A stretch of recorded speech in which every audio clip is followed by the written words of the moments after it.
Hi, this is Ryan from X Cannabis. It's February 24th, and I was able to call into Russ Belville's show today on the stash, the normal stash, and I didn't really want to. My voice is just horrible. I've been able to eat some citrus and get my voice cleared up a little bit, but on the show when I was talking with him, it was pretty scratchy and rough, and I really didn't feel like calling in, but I got a couple people saying, hey, why don't you call in? Why don't you call in? And then Russ was on the show, and he was saying, hey, these people must not want to talk to me because I'm a professional, and they must be intimidated. And, well, of course I wanted to call in, and I would have, earlier in the show, but I'm just sick, man. I'm really sick. So I ended up being a little loud, I guess. He hung up on me at the end of the show when we started talking about Ron Paul. And I didn't think I was being loud or whatever. He was like, we're having a yelling match here. And, man, I was just talking my normal tone. Well, of course, with this scratchy voice that I got, so maybe it sounded louder. But this is about Initiative 502. And I just think that it's pretty regressive, and the people that are pushing it are pretty regressive. When we talk about marijuana legalization, Initiative 502 isn't what I envision as legalization. I don't think to myself, no grow, no dispensaries, no transportation of anything over an ounce, no tolerance for 21 and under, 5 nanogram. That doesn't, the 5 nanogram limits, all that stuff. It just doesn't seem like legalization. So when they call 502 a legalization initiative for Washington, which they have on many occasions here, where it says here on the NORML blog, NORML endorses Washington's I-502 legalization initiative, and then he updated it with some stuff here. I just don't see it as being legalization. Now, Paul lists all these people who are in favor of legalization, or of what he calls legalization in Initiative 502. Most of these people are lawyers, man. Come on. Who wouldn't want 5 nanogram draconian DUI limits? Who's a criminal defense lawyer? I mean, there's very few people who are going to, be in that business and want anything less, or want anything, less restrictive.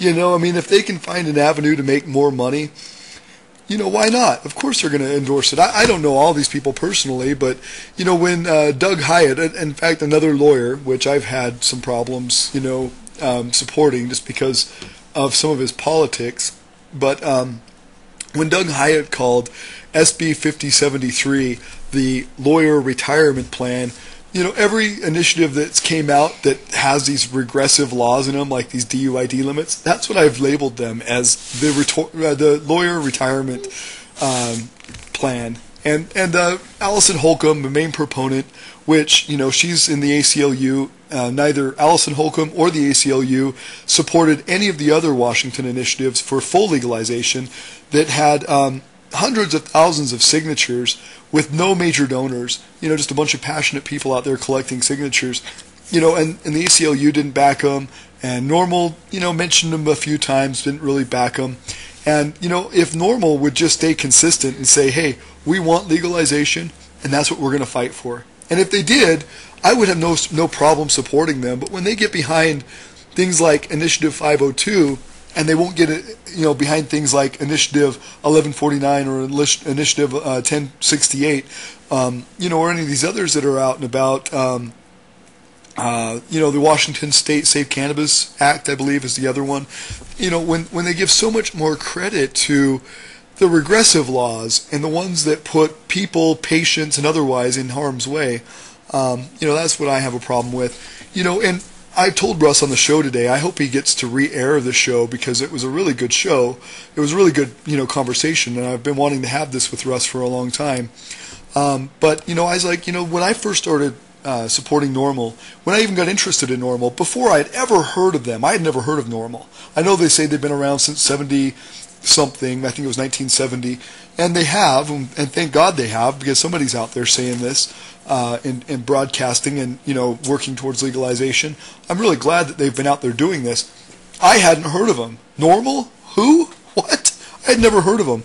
I went to jail for cannabis in, the first time was 1996, and the last time was 1999, getting arrested for cannabis, and then I served time in 2001 after turning myself in on bench warrants for cannabis. But, you know, from 96 on, and, you know, I was just a kid at 96. I started smoking weed at 15.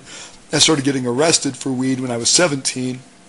So, you know, I've been in the, you know, legalization movement as a stakeholder of somebody who's lost 8 months of their life in jail since that long ago, and I'd never heard of NORML.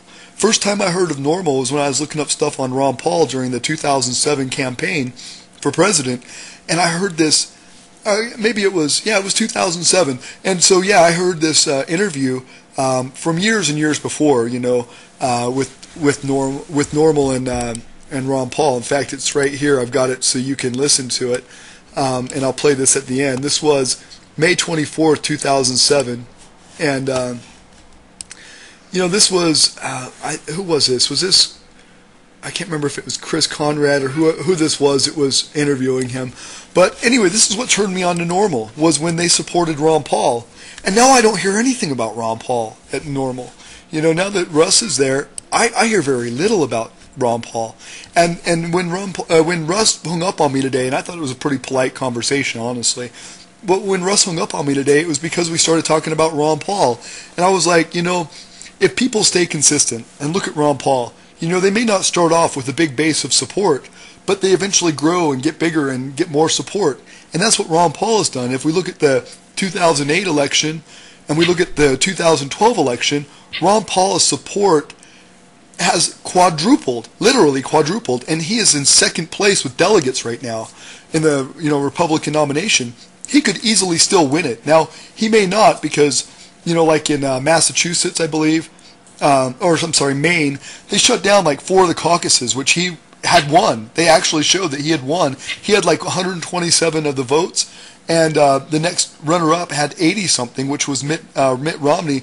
In the counties like Washington County, Maine, where Ron Paul was winning, they closed the caucuses, and now they've agreed to not even release the results until after March 10th, you know, officially.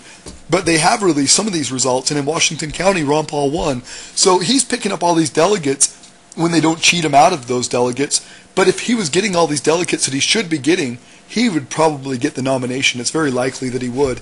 And so, you know, his support went from very small, you know, 10% figures back in 2008 to now, you know, being compared with Barack Obama in national polls, beating Barack Obama according to these national polls. He could easily beat Barack Obama, where Mitt Romney and Newt Gingrich and Rick Santorum, there's no way they can beat Barack Obama, you know, and not nearly as easily as Ron Paul could, as far as I'm concerned. So, you know, I just see the progressive behavior of fighting for liberty that Ron Paul has exhibited has been very good for the legalization movement all the way back in the 80s, back in 1998, and this is another video I'm going to play you.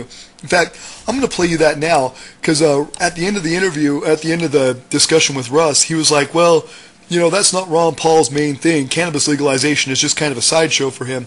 Man, he has been fighting for legalization longer than Russ Belville has. This is back in the 80s, bro. Check this out.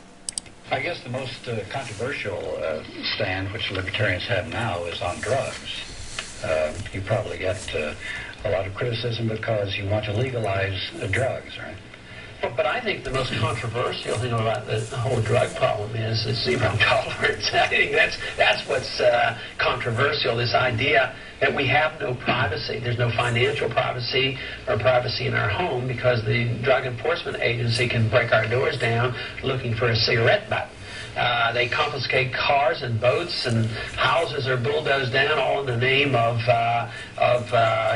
teaching people not to have bad habits. They're spending $10 billion. I think it's an incredible program of failure.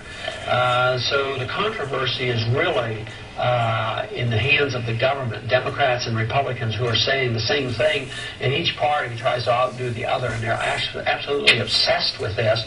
At the same time, they care not a lick about, you know, our civil liberties. But the drug laws have only been here since 1914. About that time, we had the income tax, the Federal Reserve System, the FBI, licensing to protect certain industries and professions. Then we decided we were going to tell people how to live and what their habits ought to be. That's when they introduced the ideas of prohibition of alcohol. Didn't work very well, and so that was finally repealed. But libertarians detest drug dealers, and that's one reason why we want to get rid of the laws. We want to get the drug dealer out of business overnight because he can't exist unless the drug price is very high. So a lot of good people inadvertently are the allies of the drug dealers if they like the drug laws. The people who write those laws and like those laws inadvertently promote crime. Every drug addict, because he has to pay these exorbitant amounts for their drugs, commit on the average 260 felonies a year to raise the money. That would be totally unnecessary. Who raises that kind of money to go buy a six-pack at the drugstore? They don't have to do that because the alcohol is available. And alcohol kills more people than drugs. Cigarettes, they kill 325,000 people a year. And what are we required to do? Subsidize the tobacco industry.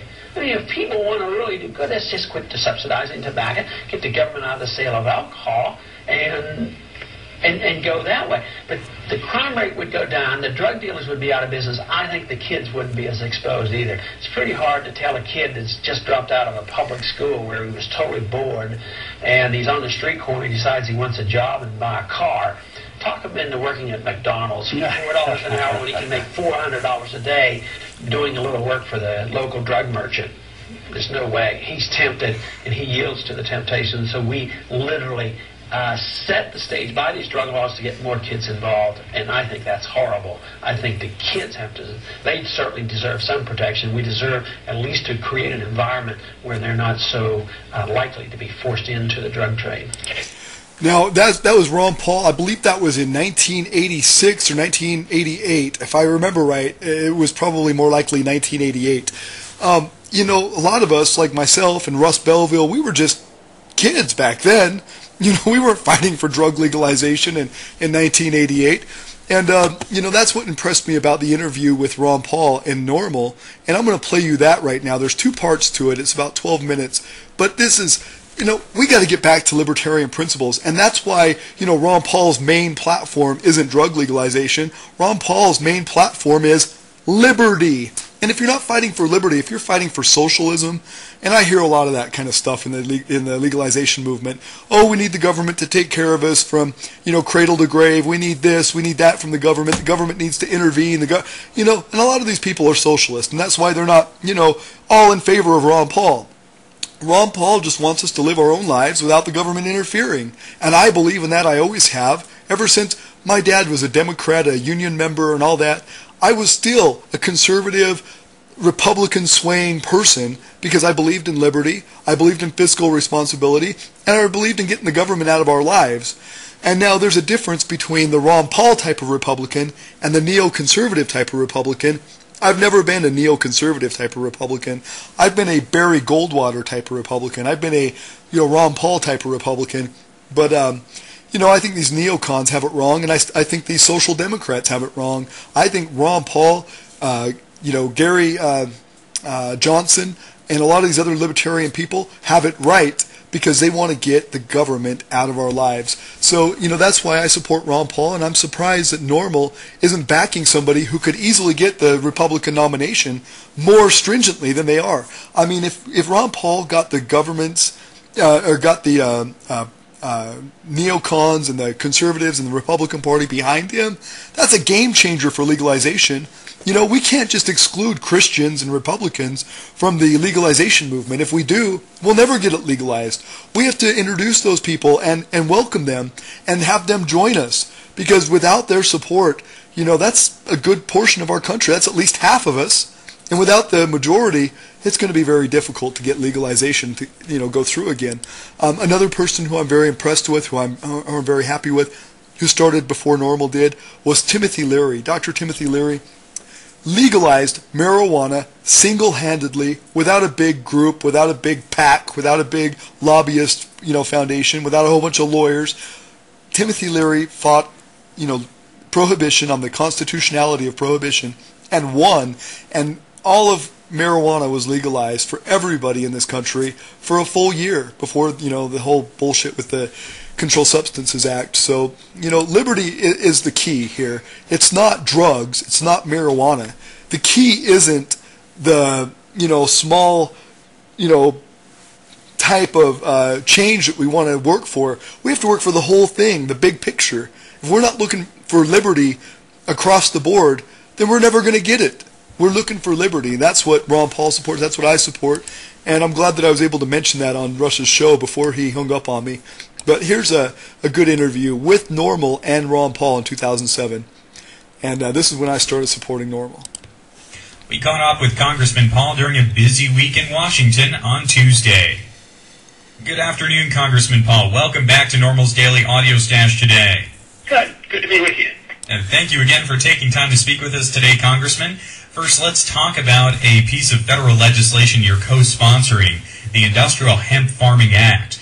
This bill has bipartisan support in Congress. Why do you think hemp is a good solution for us right now? Well, I approach this basically wanting to allow people to do what they want with their lives and with the economy. So it's a freedom issue with me, and it's senseless to prohibit the cultivation and the use of hemp. It just doesn't make any sense whatsoever. It seems to me to be a hysterical reaction and an overreaction to the war on drugs. So I'm all for providing an economic alternative to some of the things that we need. Who knows? Some people even say that hemp can make ethanol better than corn, and here we are prohibiting it from being used. So I'm for the market determining these things, and not the government. I just assume the government just stay out of it completely. So the biofuels issue, that's something that's made hemp farming more poignant today. Right, and it sort of helps us, and yet, I think the narrow arguments are very, very important, and it sort of alerts people to the subject. But the larger issue is how do problems and solutions get solved? Is it with government regulation and prohibitions and subsidies? And too often in Washington, things like in energy, they're either totally subsidized and controlled by government and the special interests, or they're totally prohibited. And my view of what the government should be doing is providing a free environment for the markets to work and individuals to make their own free choices. So I think that's what we forget, and that's what I like to emphasize. But when the narrow argument of, maybe hemp is useful, maybe we could have jobs, and maybe we could, keep some jobs from going overseas, I think these are all important arguments, but to me they're secondary to freedom of choice. And Congressman Paul, you're running for president, so let me ask, if you're in the White House, what changes could be in store at the DEA and the ONDCP? Would there be pressure from you in the Oval Office on the DEA to stop raids in California on medical marijuana dispensaries? Yeah, and I think you'd have proper authority to do that. You direct the Justice Department on what they should be doing and shouldn't be doing, and I don't subscribe to the overriding of state laws by the federal government, where if the federal government or a directive or a regulation or a Congress or a court rules and they make a mistake, it's just so overwhelming. So I think as president, I would just not prosecute. I would recognize and defend it under the 9th and the 10th Amendment, that this is not permissible by the president to do this.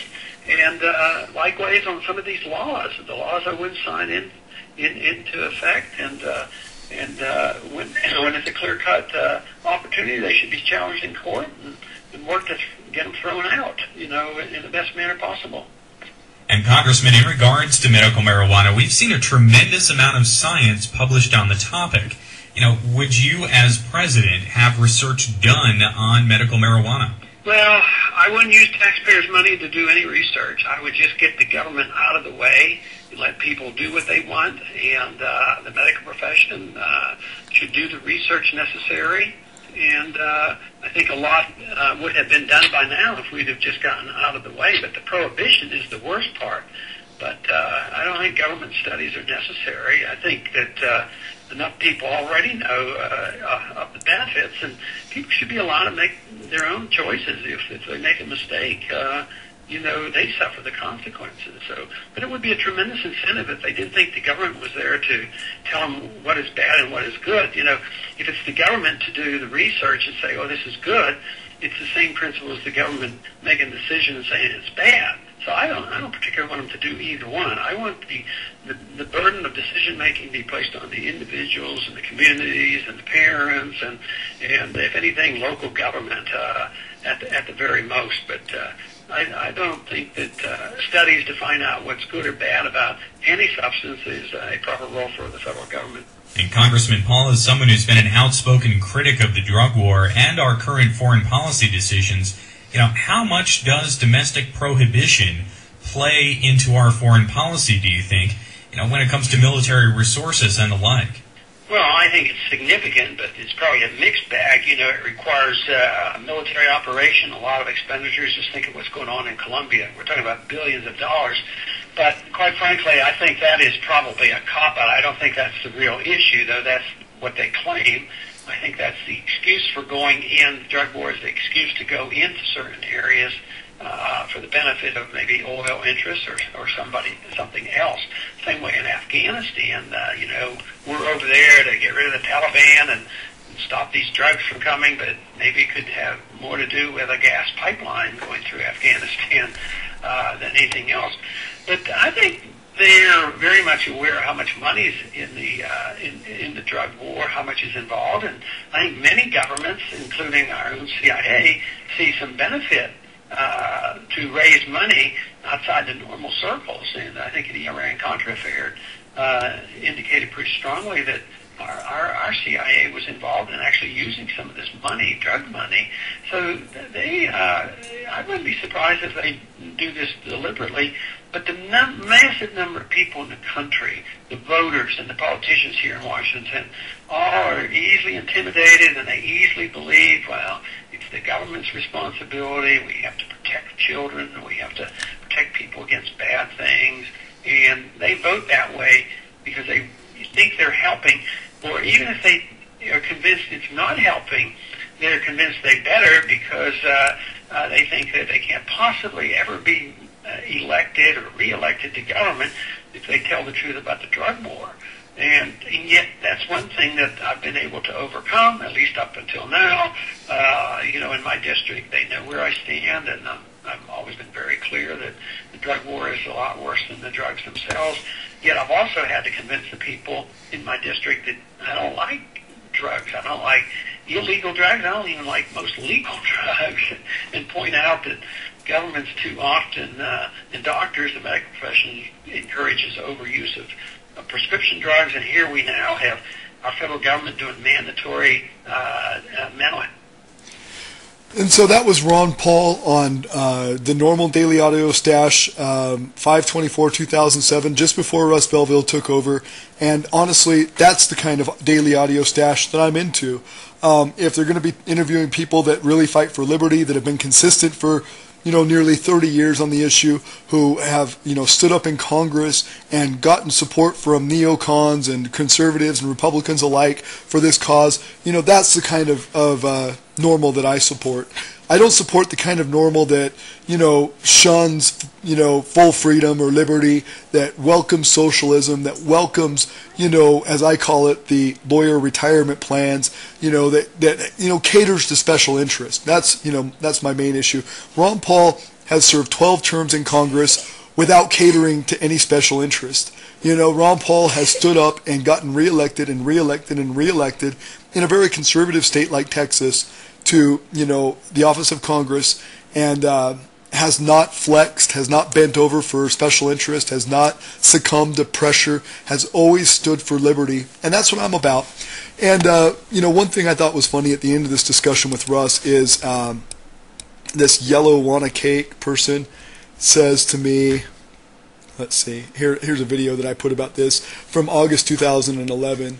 And, I've been posting on this for a long time. There's my face, there's my voice, they know who I am. I talk about this so much that if they don't know my voice by now, they aren't paying attention.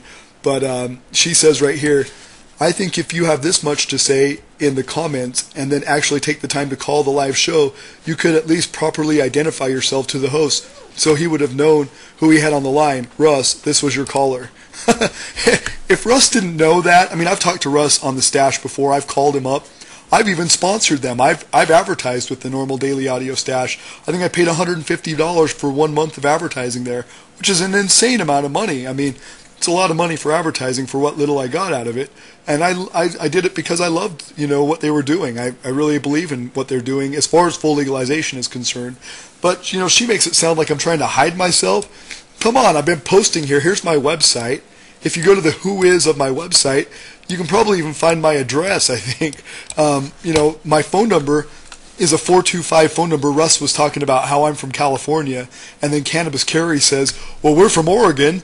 And actually, my kids were raised in Washington. My phone number is a Washington number. And, I've been paying taxes in Washington for several businesses over the last 13 years. I have a lot of, stakeholding in Washington, so probably more than Russ has. In fact, my grandma still lives there, my grandma Penny, and a lot of friends and family still live there. So, I left because of, a lot of things, but the ACLU was pushing through some really horrible laws. SB 5073 was one of their favorites, and it was just becoming a volatile and very unhealthy situation for me and my family. And besides, California is just awesome, and this is where my dad was born. This is where I was raised as a kid, and I've always, been back and forth between Washington and California. So here we are in California, and we're probably going to get the either regulate marijuana like wine initiative passed or the Jack Herer initiative passed. One of the two are going to pass in California this year, and we're going to have full legalization, and Washington's going to have draconian DUID limits, 1 ounce without any way to legally obtain it, and a bunch of regressive laws if 502 passes. So that's why I called in. I thought it was important to stand up for where I'm from, for where I love, for where my kids were raised. And I don't ever want to see my kids go to jail for 8 months for possessing a couple of grams of weed. I just don't, And Russ was talking about how, well, as long as you don't drive, you're not in jeopardy, with this I-502, because it has these DUID limits where there's no tolerance for under 21. There's a 5 nanogram limit for over 21. But the thing is most of these cannabis arrests happen while people are driving. They don't happen when you're walking down the street or riding your bike. They happen in your car when they pull you over and say, "Sir, can I search your car?" And dumbasses agree to it. But no, man, if they have these DUID limits, that's just going to give them way more reach, way more authority to get into your personal business and test your blood. Come on. I mean, that's one of these things where you can't refuse it. If they have probable cause that you're impaired, you didn't use a blinker, you were just at a dispensary, you have a broken headlight. If they have some kind of probable cause, they say, "Oh, I smelt something." How can you prove that they didn't? Whatever. Probable cause is easy to obtain. And then all they have to say is, "I have probable cause to suspect you're under the influence of marijuana." And then you can't refuse these blood tests. Not without breaking some laws and going to jail anyway. But the thing that I've been saying about this stupid law is, they already have reckless driving laws, which includes losing your license, paying a $1,000 or $5,000 fine, and going to jail for like 60 days or something like that for reckless driving. So if you're out there driving crazy, if you're being an idiot while smoking weed, you can get arrested and put in jail for reckless driving. The ACLU did not have to put that provision in there. People like Pete Holmes, who on March 16th in front of the House in Washington was saying, "Well, I support legalization, but I am troubled by these people's initiatives," or "I worry terribly," is what he said, verbatim, about these people's initiatives passing. And he was talking about sensible Washington. Well, now he's a main proponent of I-502. Why would he be terribly worried about a people's initiative passing, but yet he's in favor of what NORML calls legalization? I-502 isn't legalization, and all these people had to do who know shit about the law. They don't have to know a lot. All they have to know is that there is a clause in Washington's code called reckless driving, and it can include severe penalties if you're caught acting like an idiot behind the wheel. You don't even have to be impaired. You just have to be acting like an idiot. And if you're acting like an idiot behind the wheel, you can go to jail, lose your license, and be charged up to $5,000 in fines. Check that out. Look up reckless driving. And please support Ron Paul like NORML used to do. Please support him in this election. there's only one way to continue to fight for freedom, and that's to continue to fight for freedom. Not pseudo-freedom, not kind of freedom, not a little tiny bit of freedom. I'm talking about real liberty, real freedom, real constitutional rights. If we don't stand up for it 100%, then we're not going to ever get it. It's just how it is. We got to be consistent, people.